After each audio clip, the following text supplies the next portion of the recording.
Hey guys, in this video I'm going to show you how to see your Gmail password on laptop. Now this is how you're going to do it.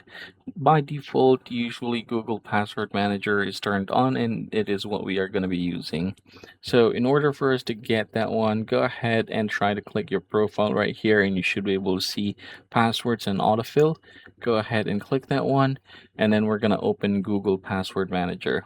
Now here, there should be several accounts that you have saved. If, say, for example, whenever you log in, a password saving prompt is going to pop up and then you click the save. So it is going to look like this. If you click that one, it's gonna reveal the username, the password, and the site. If there is a note added, you should be able to see it here. So yeah, you can just go ahead and click this eye icon right here in order to show the password, and from this point forward you should be able to copy it just like so.